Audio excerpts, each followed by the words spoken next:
In the heart of New York, amidst the bustling streets and towering skyscrapers, I've always found a peculiar sense of isolation. It's ironic, really, how in a city so packed with life, one can feel so utterly alone. I'm Nikki, a 17-year-old high schooler, and this is the story of one Thanksgiving that my family and I will never forget. Our family isn't what you'd call typical. Dad's the kind of guy who'd give you the shirt off his back, even if it left him shivering in the cold. Mom, on the other hand, is more practical, always keeping us grounded. Then there's Emma, my little sister, who's in her own world of middle school drama and TikTok dances. Thanksgiving was always a big deal for us.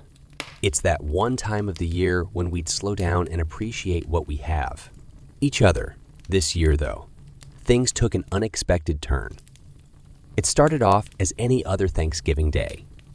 The aroma of turkey roasting in the oven filled our small apartment, and the chatter of the Macy's parade buzzed from the TV.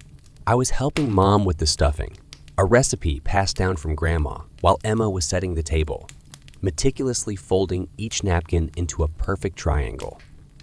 The doorbell rang, punctuating the festive atmosphere with a sense of curiosity.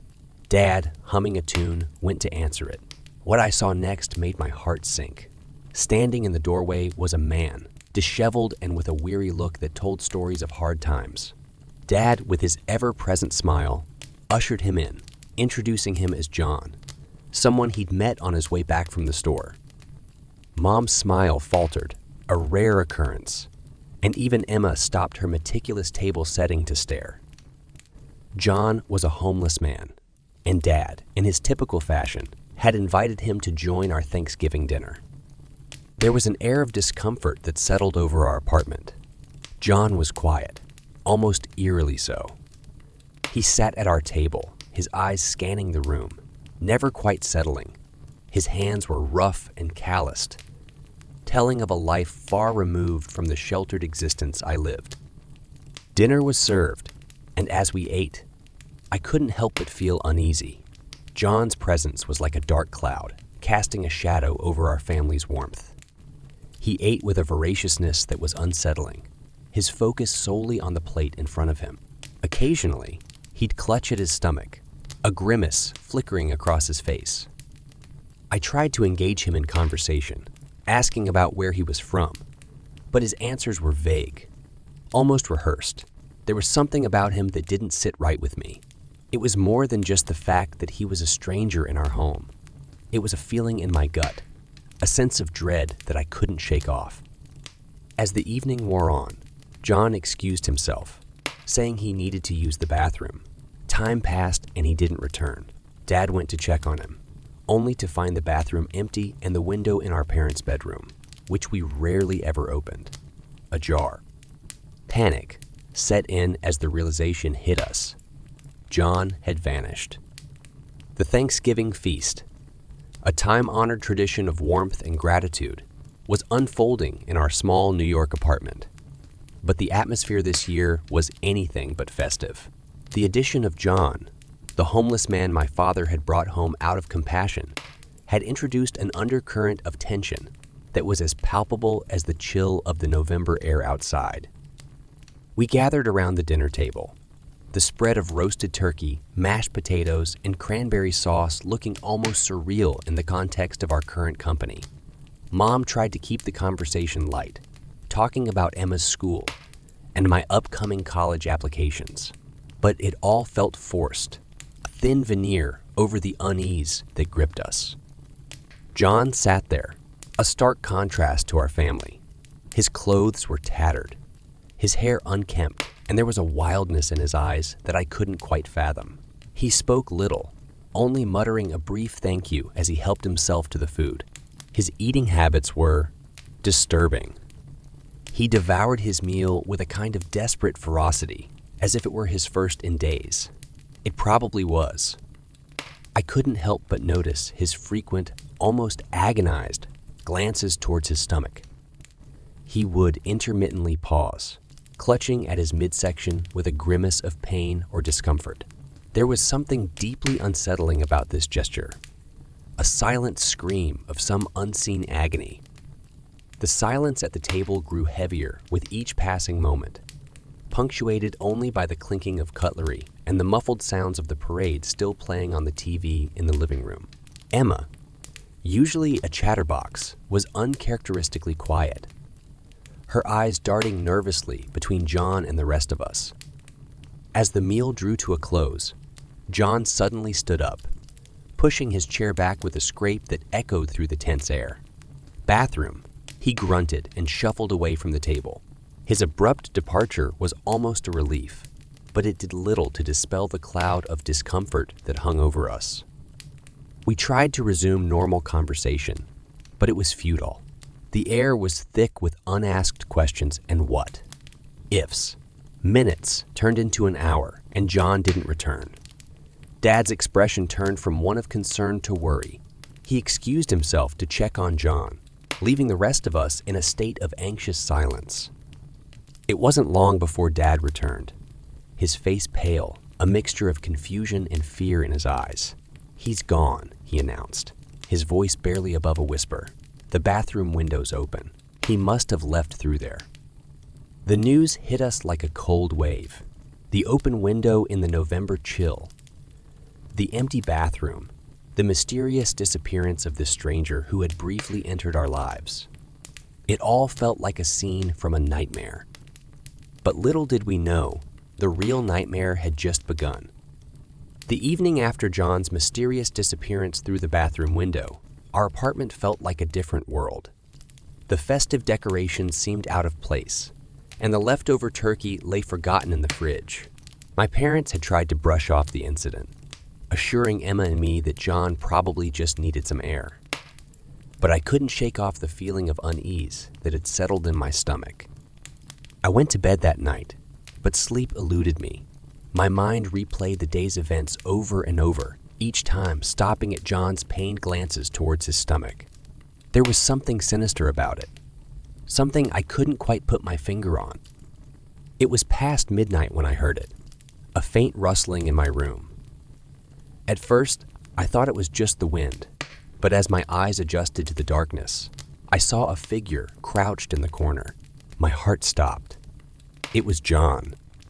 He looked different, more haggard, if that was even possible.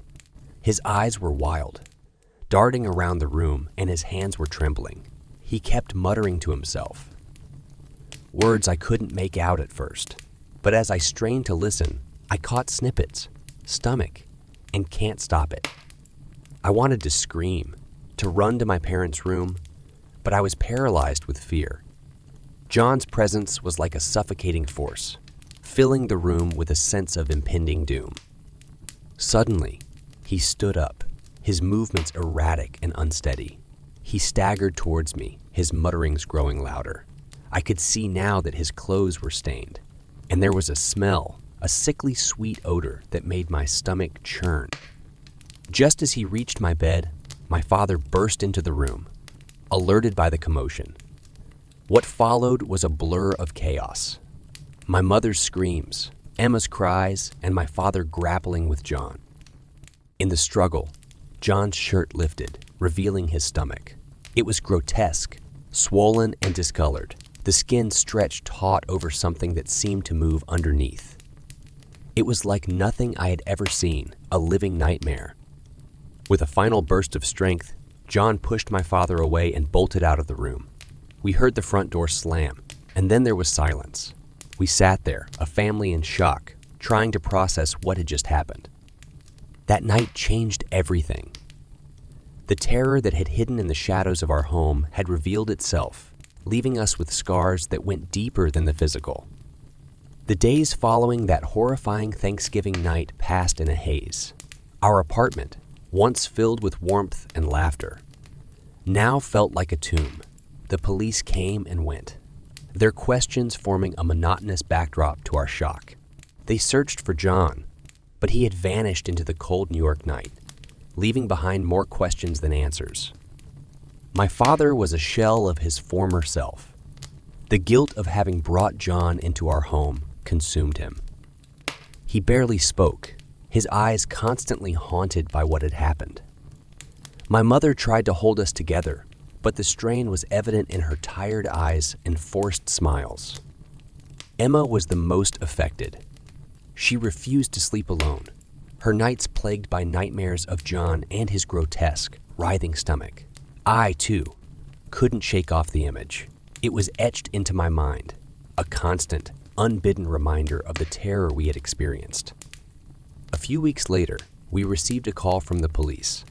They had found John. He was dead, discovered in an abandoned building, his body ravaged by what was later revealed to be an advanced, untreated stomach cancer. The news brought no relief, only a profound sadness for a life so brutally consumed by illness and neglect. That Thanksgiving marked a turning point in our lives. We had faced a horror that was all too real, a stark reminder of the fragility of life and the darkness that can lurk in the most unexpected places. In the aftermath, I often found myself reflecting on the thin line between compassion and recklessness. My father's kindness, his desire to help a stranger, had led us to a nightmare. Yet, I couldn't help but wonder if ignoring John's plight would have been any better. As I write this, the city outside continues its relentless pace, indifferent to the dramas unfolding within its confines. We've moved on in a way, but the scars remain. They remind us of that Thanksgiving, of the man with the tortured stomach, and of the unpredictable nature of life. This story, my story, is a testament to our resilience and our vulnerability.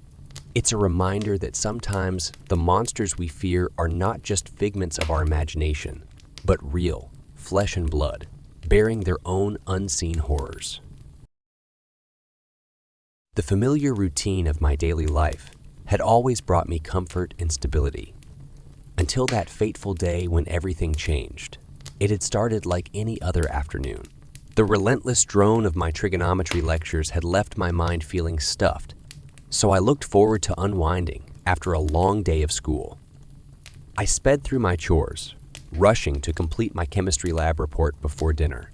After a hectic week of exams and college applications, the upcoming Thanksgiving break couldn't come soon enough. My family always made the holidays special, gathering around our festively decorated dining table to count our blessings. This year, I wanted to contribute more than just dessert to our feast. With meal preparations in full swing, I volunteered to pick up the last few ingredients my mom needed for her pumpkin pie filling. "Don't forget the nutmeg," she reminded me as I rushed out the door, already running late thanks to dawdling over my notes. As I backed my rusty Toyota out of the driveway, fat flakes of snow began drifting down from heavy gray skies, a sure sign that winter was fast approaching in our small Massachusetts town. Wintry weather always slowed traffic to a crawl, and today was no exception. By the time I arrived at the bustling supermarket, the parking lot was packed with procrastinating last minute shoppers like myself. After what felt like hours navigating the jammed aisles, I finally managed to check out with everything on my list. Darkness had fallen during my supermarket excursion, and snow was falling more thickly by the minute, coating the roads in a treacherous white blanket. I took extra care navigating the slippery conditions as I headed home, flicking the windshield wipers to their most rapid setting against the worsening snowstorm. That's when I noticed a hulking dark sedan pulling out behind me, tailgating much too close for comfort on the snows. Lick roads. My nerves were already frayed from the busy day, and the aggressive driver was pushing me over the edge. As I sped up, so did they. No matter how fast I went, they stayed stubbornly on my rear bumper. I became overwhelmed by a rising sense of panic. There was hardly any other traffic on the road to use as a buffer. Gripping the steering wheel so tightly, my knuckles turned white. I prayed for them to pass me already so I could be on my way. But they continued shadowing my every move, clinging to my back bumper like a grim shadow. My heart began pounding harder with each passing mile, and I found it difficult to catch my breath. Finally, my neighborhood came into view. I was almost home, safety within reach. I resisted the urge to gun the engine and floor it the rest of the way, knowing the slippery conditions meant that was a recipe for disaster. Just a few more blocks and this nightmare drive would be over. As I swung into my driveway and hit the brakes, the sedan glided smoothly past without indicating, as if they had been following me all along, merely by chance. I sat in my vehicle, gripping the wheel, shaking uncontrollably as adrenaline coursed through my veins. Something about the ominous sedan and its faceless driver had unsettled me to my core. But what reason could they have possibly had for shadowing me so intently all the way home on an empty road? I tried reasoning with myself that it was simply a case of getting stuck behind a slow driver in foul weather. Yet I couldn't shake the chilling sensation that I was being watched. After several deep breaths to steady my frayed nerves, I grabbed my groceries and hurried inside, double-checking that all the locks were securely fastened. My family greeted me with smiles, oblivious to the harrowing ordeal I had just endured. As much as I wanted to believe it was simply an overactive imagination, something told me this strange encounter was only the beginning, and that my sense of security in this quiet suburban neighborhood had been shattered in a way I might never regain. The next morning, an eerie sense of déjà vu crept over me as I peered through the living room curtains. Parked across the street, as if it had been waiting there all night, was the unmistakable dark sedan from yesterday. My blood ran cold at the sight of it once more as distant memories from the night before came flooding back. I watched nervously as the driver's side door creaked open and a tall, broad-shouldered man stepped out, wearing a shapeless gray coat and cap that obscured his face from view. Even from a distance, I could sense an ominous aura radiating off him that set my instincts on high alert.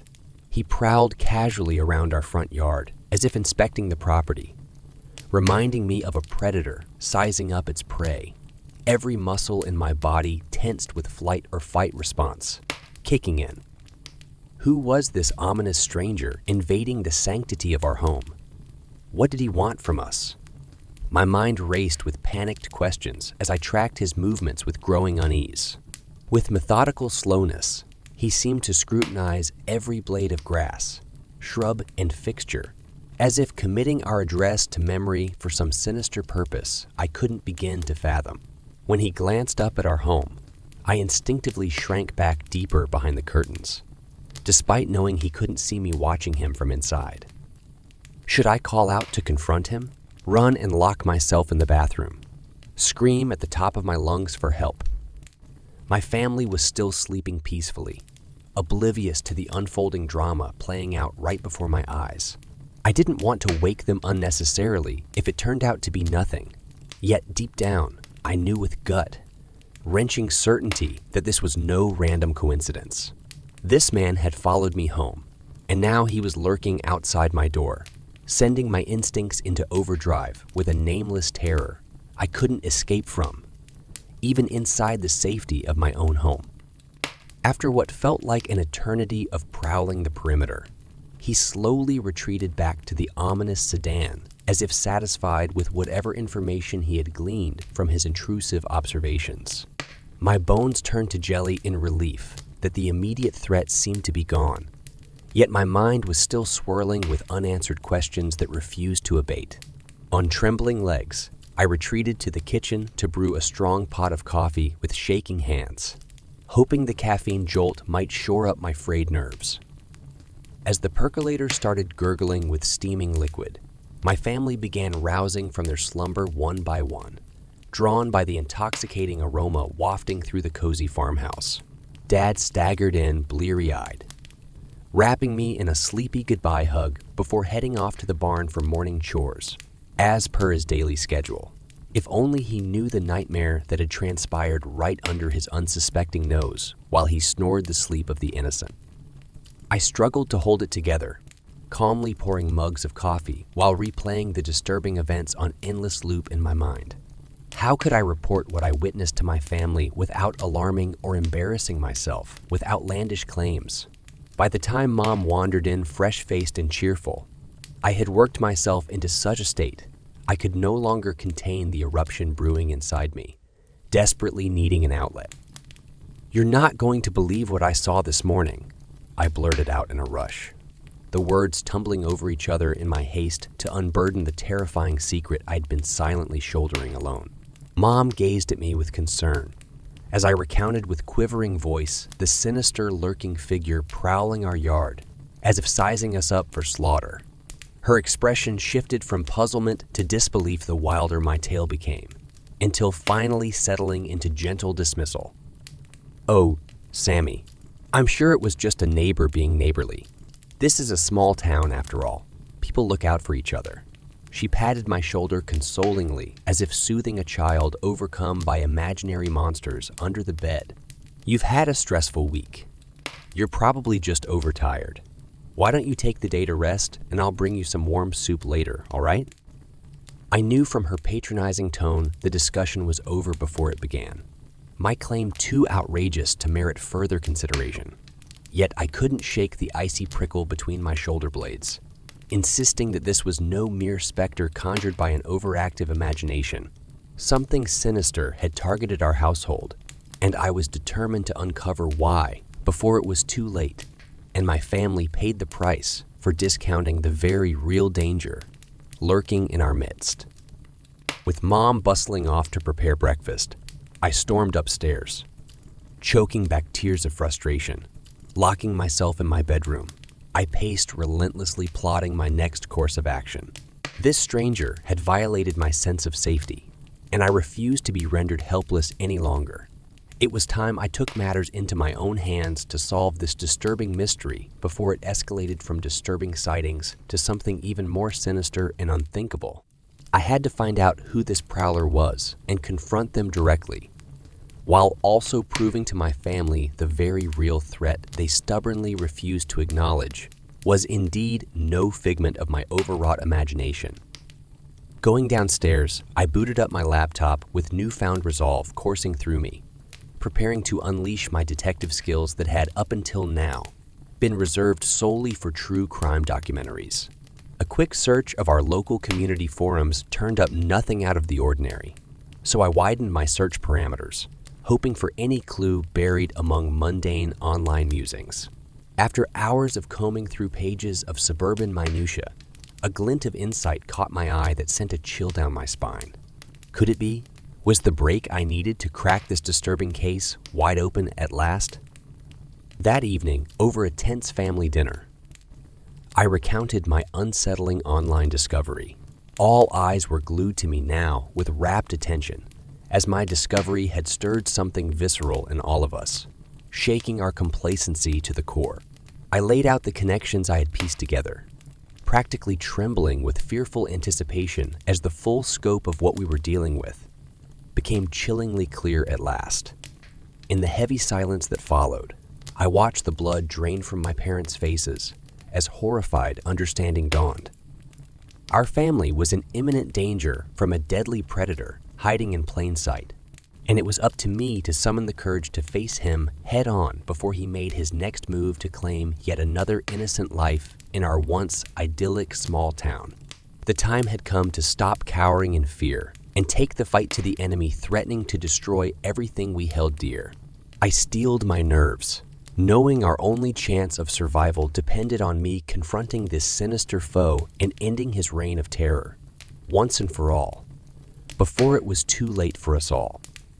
After a fitful night tossing and turning with adrenaline still coursing through my veins, the sun rose on a new day of reckoning. My terrifying discoveries had stirred my family into action at last. Yet now faced with the cold light of dawn, doubts began creeping back in like grasping shadows, threatening to pull me under. What if I was wrong? What if in pulling back the veil, I had unwittingly put us all directly in the path of real danger from a killer with nothing left to lose? Cold sweat broke out at the thought of confronting this menacing stranger alone with only my family's safety as motivation. Yet I knew with sick certainty that he'd already chosen us as his next targets, and it was only a matter of time before he made his move. The element of surprise may be our only chance of stopping him before it was too late. I steeled my resolve, running through the confrontation scenario I had meticulously planned every excruciating detail of. Safety in numbers. I insisted, rallying my family's support for backup nearby out of sight. Dad's gruff voice cracked with emotion as he gripped me tight, finally acknowledging the depth of the peril I had uncovered. "Whatever happens, just run and we'll be right behind you," he reassured, pressing his hunting knife into my palm for protection. Its comforting weight grounded me as I slipped it into my pocket, finding resolve in its icy reassurance. After a hasty breakfast, none of us could stomach more than a few bites of. We piled into the truck, following my directions to the secluded Kulde. Sack, my online sleuthing, had uncovered. As we pulled up to the dilapidated ranch house at the end of the lonely dead-end street, dread pooled cold and viscous in my gut. But it was too late to turn back now. This confrontation had been set in motion the moment that sinister sedan first materialized in our neighborhood. I approached the peeling front door, my family hovering anxiously nearby, prepared to swoop in at the first sign of trouble. Taking a deep, steadying breath, I pounded my fist determinedly against the faded wood. Doing my best to project an inner calmness I was anything but feeling. For an eternity, nothing but deafening silence responded until finally, faint shuffling movement approached from within, like the shuffling of dead leaves. The tarnished brass doorknob creaked ominously as it twisted open, revealing a hulking, disheveled figure silhouetted against the gloomy interior behind. A shiver coursed through me as cold, unblinking eyes peered down at my petite frame, taking sick pleasure in intimidating his latest prey. Yet this time, I refused to show fear and back down. My family's survival depended on me facing this predator down without flinching, so I summoned every ounce of resolve within me. "We need to talk," I announced firmly, while angling my body to occlude the view behind me, blocking his line of sight to where my family anxiously watched from the truck. A chilling smirk spread slowly across his bloated face. Unaccustomed to being confronted so boldly on his own turf. "Oh, is that so? Well, come on in then, little girl. I've got all the time in the world," he leered, standing aside to usher me threateningly into his lair. As I took a single reluctant step across the threshold, the acrid stench of stale body odor and old whiskey assaulted my senses, causing my stomach to roil dangerously. Fighting back the urge to bolt, I held my ground, staring fearlessly up into his beady eyes. "I know what you've been doing. Prowling around my neighborhood and terrifying my family," I challenged, not breaking eye contact, despite how much I wanted to recoil from his vile presence. A dark look passed over his ruddy features as his facade dropped. The predatory instincts I'd seen simmering just below the surface, now raging forth unrestrained. "Who do you think you are, coming here, making demands and accusations? You've got fire, girl, I'll give you that. Too bad it'll have to be put out. Permanently," he growled, launching towards me with lightning speed, meaty hands outstretched to silence me forever. Reflexively, I recoiled, my palm finding the comforting hilt of Dad's hunting knife, as adrenaline surged through my veins with preternatural clarity. In that single heartbeat, time seemed to slow to a crawl, my instincts taking over where rational thought failed. With a wordless battle cry, I swung my arm in a wide arc, meeting no resistance as the blade slid cleanly through rotten flesh. A sickening, squelching sound and spray of warm fluid met my assault, followed by an anguished howl that curdled my blood and sent my family charging to my rescue. Before I could register what had just transpired, strong arms gripped me, dragging me sharply away from the grisly scene inside as burbling screams echoed behind us. Dad yanked open the truck door, thrusting me inside before turning back to finish what I had started, leaving a trail of scarlet droplets in our wake. As we sped away down the lonely lane, I dared a final look back to see savage figures silhouetted against the fading light, putting an end to the threat that had plagued our family's happiness for far too long. In the deafening silence that followed our escape, shock slowly gave way to a hollow numbness that not even the warmth of my mother's embrace could penetrate. Dark stains would probably never wash fully from my hands, no matter how hard I scrubbed. A visible reminder of the jagged line crossed today that could never be uncrossed. As the sun finally began to sink below the tree line, bathing the countryside in morning orange, I stared vacantly out the window, wondering how I could ever return to anything resembling normalcy after the ordeal that had permanently burned itself into my soul. My family survived through my intervention this time. Yet how many more battles lay ahead before I could finally put this nightmare truly behind me? In the days that followed the fateful confrontation, I existed in a numb fog, going through the motions of daily life on autopilot, while the lingering trauma played on endless loop inside my head. The reality of what I had done sunk in with deeper horror each time I replayed that split-second decision that could never be taken back. No charges were filed against my family in the end, with the authorities ruling it an act of self-defense, given the man's long rap sheet of violent crimes. Yet the law provided little solace. I would have to live with bearing the weight of ending another human life on my conscience for the rest of my days. However much of a monster he was, sleep only came in fitful bursts, haunted by crimson-soaked nightmares. I desperately tried washing away each dawn with scalding showers that offered no cleansing. My parents watched helplessly as I withdrew further into my trembling shell day by day, the stress taking a physical toll that was worryingly apparent. Dark circles ringed my sunken eyes, and I had lost weight I couldn't afford to lose, barely touching any food that passed my ashen lips. Nothing could erase the gruesome memories seared permanently into my psyche, or so I believed at my lowest ebb. One dreary Thursday afternoon, I heard a tentative knock at the door and dragged myself downstairs in a daze to find a familiar face waiting patiently on our porch.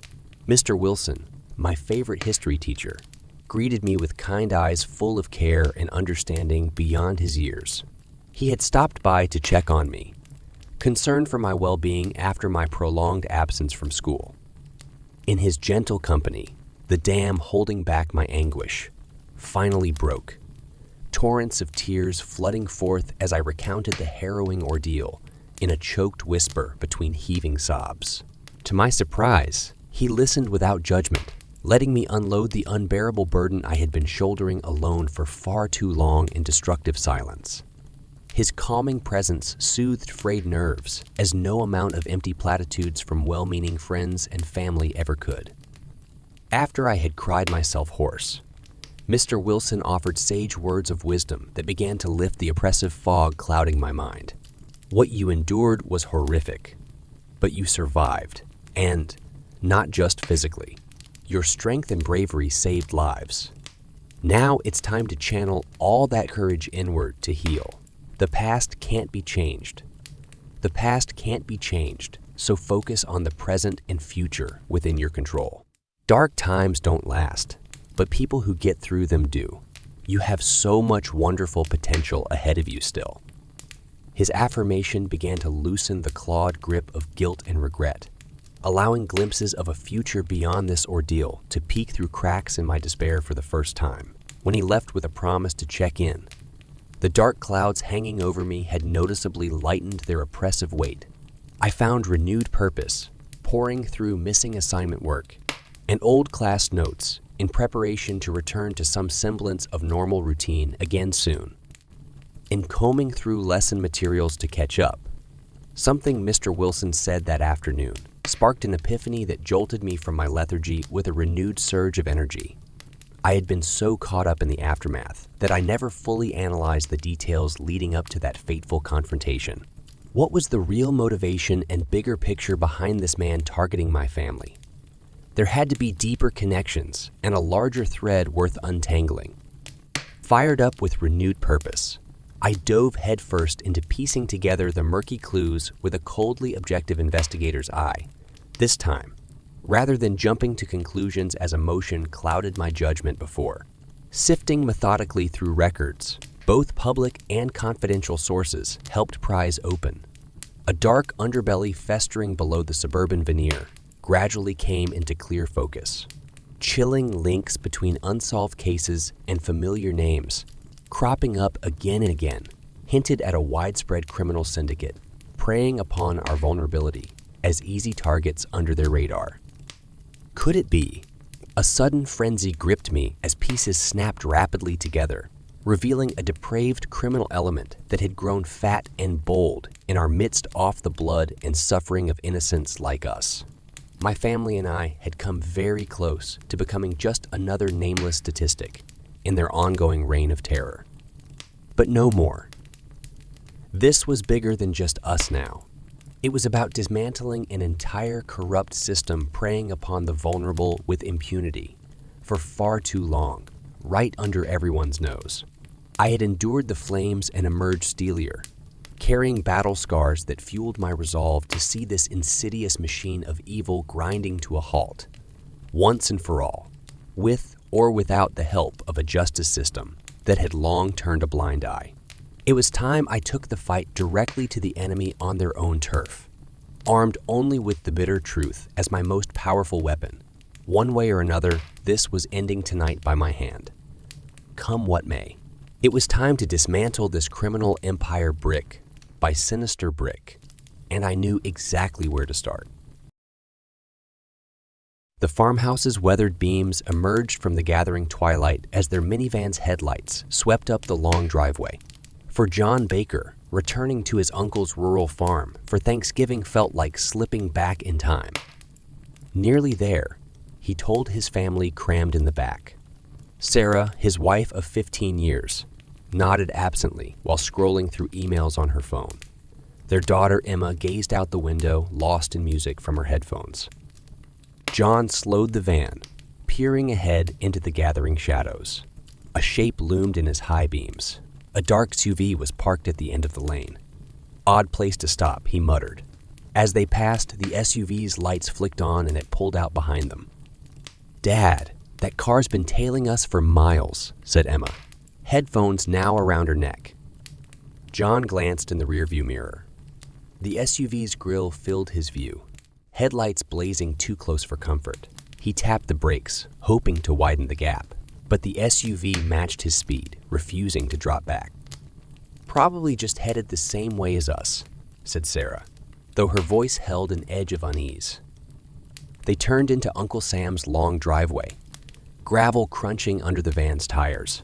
The SUV slowed finally, hanging back at the entrance instead of following them up to the house. See, just a coincidence. John pulled up to the farmhouse and killed the engine, relief mixing with an irrational knot of apprehension in his gut. He told himself. Country roads played tricks in the dark. A figure emerged onto the porch, backlit by the farmhouse's warm glow. Sam, good to see you, called John, getting out stiffly. A biting wind whipped down from the surrounding fields. John, you're right on time. Come in before you freeze, boomed Uncle Sam, drawing the shivering family inside. His barrel chest and weathered face showed a lifetime of farming. Now, who's hungry? While Emma helped set the table, Sarah started a fire in the antique cast iron stove to chase the November chill. But John found himself lingering at the window, searching the encroaching night for any sign of the SUV. Nothing moved outside but whisking leaves in the sputtering porch light. John shook his head, forcing a smile as he joined his family for dinner. It seemed his overactive cop instincts were running wild in the country quiet. He raised a thankful glass that they'd arrived safely to enjoy this holiday with family. Yet, as the fire crackled and conversation flowed, the memory of that dark vehicle dogged John. Had it truly just been following the same road by chance? Or was something more sinister afoot in these secluded woods that surrounded the farm like a shroud? For now, its mystery remained unsolved, and its intentions unknown. After a hearty Thanksgiving meal, the family lounged around the farmhouse's ancient wood stove, savoring second helpings of apple crisp. Laughter and chatter filled the cozy scene. Only Sarah seemed restless, gazing into the fire with a furrowed brow. Emma noticed her mother's distraction. Sarah glanced at Uncle Sam in the rocking chair, lost in a book across the room. That SUV yesterday. John sighed. Not this again. It was just a coincidence, okay? Mom could be right, said Emma. That thing followed us awfully close. Kids see monsters round every corner these days, chuckled Uncle Sam, setting down his book. Relax. It's just country roads playing tricks. Sarah said quietly, I'm used to city streets, that's all. This isolation makes me jumpy. Darkness had fallen thick as ink beyond the windows, leaving their circle of warmth an island in black seas. An owl's ethereal cry echoed from the surrounding woods. Emma moved to the window, peering into the night. Look, what's that in the trees? They gathered around, pressing close to the glass. Just beyond the glow of the porch bulb, a shadow shifted at the forest's edge. 2 amber flecks shone. Were they eyes watching the house? Whatever it is, it's gone now, said John, though his pulse quickened. Uncle Sam frowned. Probably just a deer wandering by. He placed another log on the fire before bidding them good night, retreating up the creaking stairs. Despite John's reassurances, an invisible threat now loomed beyond the farmhouse walls. Every noise intensified their senses.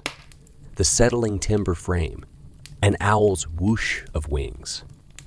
Finally, Emma and Sarah retreated to the spare bedroom, while John remained by the dwindling fire, gazing into the coal's ruby heart.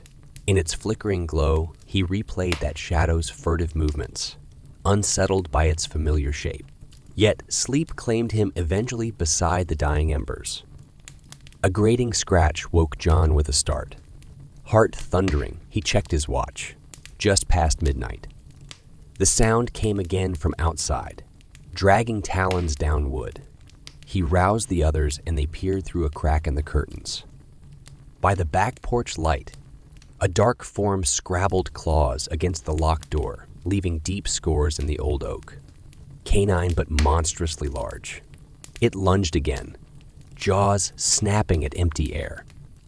It's trying to get in, Sarah gasped, clinging to Emma. John grabbed his hunting rifle from the mantel. Stay here, he ordered, creeping down the creaking stairs 2 at a time. At the back door, the thing pawed and snarled, mad with frustration at being denied its prey so near. John switched on the porch light and it wheeled, golden irises fixing on him with animal malevolence. But it was no wild beast. The SUV idled at the tree line, its driver masked in shadow.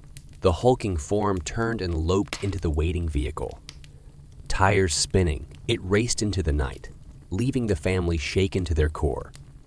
What sinister force had found them? And what dark intentions drew it to haunt their haven's edge under cover of night?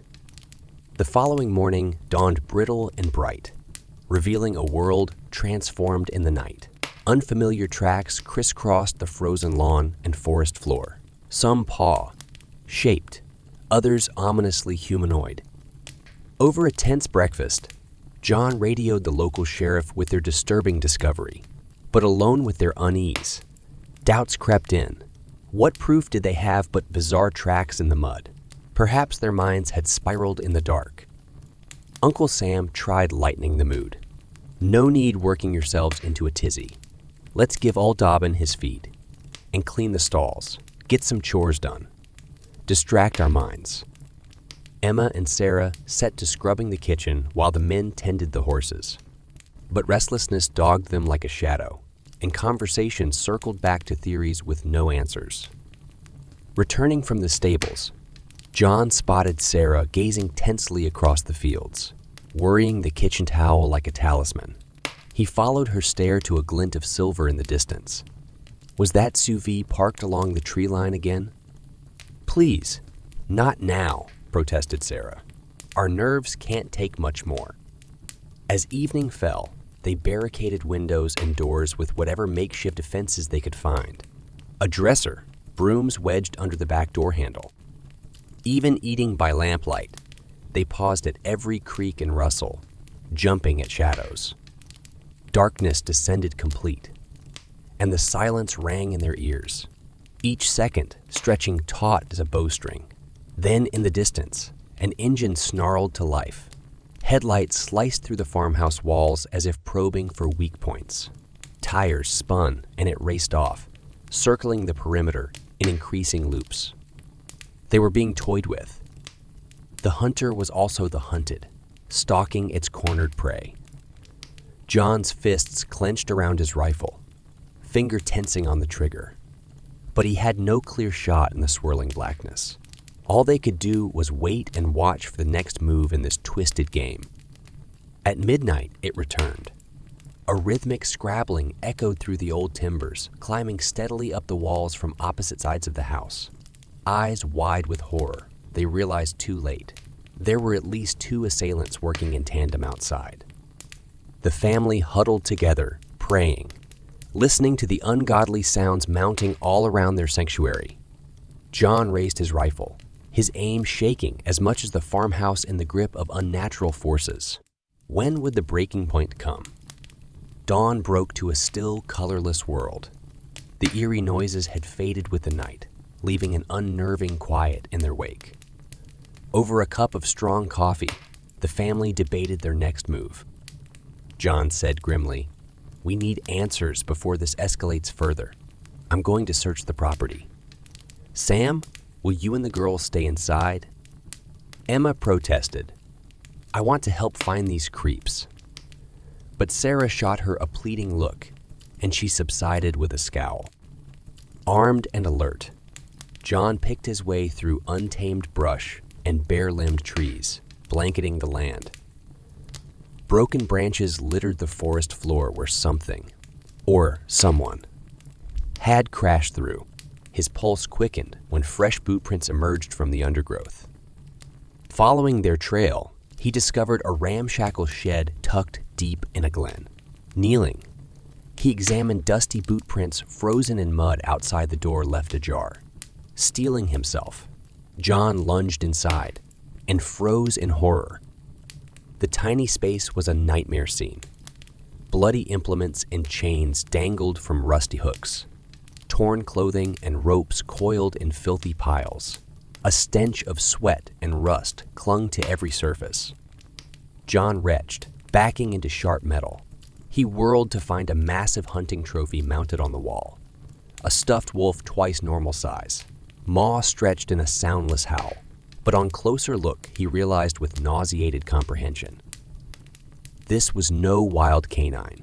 Its humanoid skull and jawbone told a far more monstrous truth. Racing back to the house, John burst through the door, face ashen.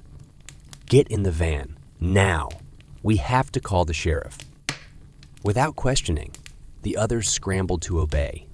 As John peeled down the track, sirens wailed in the distance, converging on the farm. When they returned with backup, 2 figures emerged from the forest. The sheriff and a deputy, cuffing a gaunt man and portly woman crusted with grime. It seemed the county's most notorious hermits had spiraled into depravity in their isolation. Prowling the perimeter of their lair, they'd fixated on the visiting family as new sport for their depraved games. With the perpetrators arrested, the family slowly breathed easier.